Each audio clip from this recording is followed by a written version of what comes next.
by Emily Williams, Globe Correspondent, June 29, 2018. Earlier this week, some 24 owners of North End pastry shops, cafes, and restaurants gathered in the dimly lit basement of Modern Pastry, the legendary bakery on Hanover Street.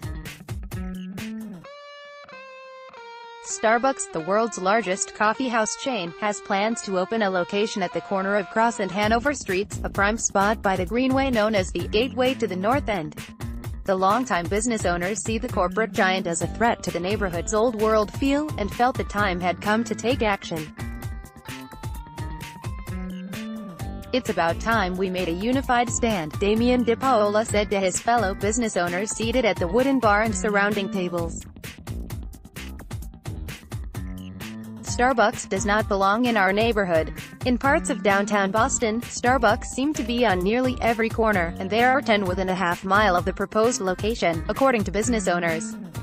But the North End has long resisted chains in favor of local cafes and restaurants, believing they would compromise the neighborhood's charm and identity, not to mention its tourist appeal. Get Fast Forward in your inbox. Forget yesterday's news. Get what you need today in this early morning email. Thank you for signing up.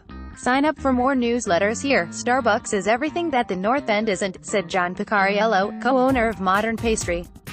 Suzanne Crater, Globe staff. "Starbucks is everything that the North End isn't," said John Picariello, co-owner of Modern Pastry. Yet the North End isn't entirely chain-free. There is a CVS pharmacy on Hanover Street, 2 7-Eleven stores, and a Pete's Coffee, just a block away from the proposed Starbucks. The Starbucks proposed for the North End would be part of a block-long development of 3 store fronts. The coffee shop would be on the corner of Hanover Street, where a Citizens Bank currently stands. The bank would move next door, and a third tenant would occupy the spot at the corner of Salem Street, according to Charter Realty, the property owner. The design features a 35-foot building with an almost entirely glass facade. Plans also include an outdoor public seating area, which the property owner calls a piazza, with an interactive Freedom Trail kiosk and an Italian heritage monument. The Freedom Trail itself will also be moved slightly to accommodate the project, a change that will offer a more natural path for pedestrians, said Suzanne Taylor, executive director of the Freedom Trail Foundation. The land between the existing building and Cross Street is currently owned by the state but is being transferred to the city, said Dan Sense, a spokesman for Charter Realty. "It's going to be a vibrant, active place," Sense said. The Connecticut-based company hopes to begin construction within a couple of months. But the project still needs approval from the city's zoning board, which will review it, after receiving recommendations from 2 neighborhood groups. Many residents and business owners oppose the project, particularly given its prominent location. A Starbucks would not only hurt local businesses, they say. It would undercut the neighborhood's historic charm. "It sickens me," said Frank DePasquale as he sat at a table outside Gigi Gelateria Wednesday afternoon, "to think that Starbucks will affect the 3 pastry shops that have been the backbone here: Mike's Pastry, Modern Pastry, and Maria's Pastry. Starbucks is everything that the North End isn't."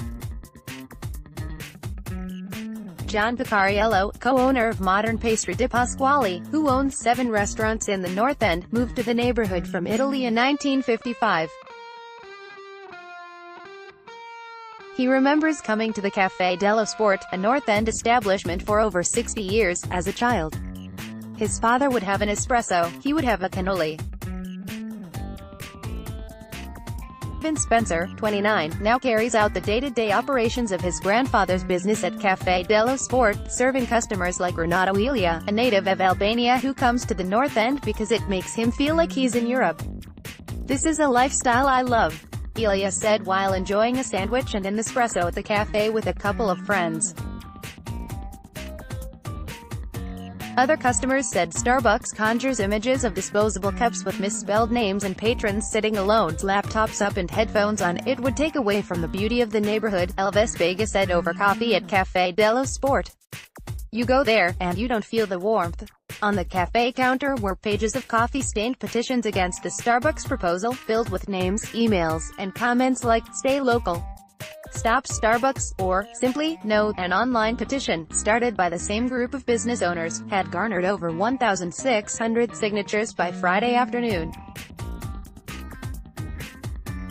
Suzanne Crater, Globe staff in the North End, an anti-Starbucks sign hangs in the window of Café dello Sport.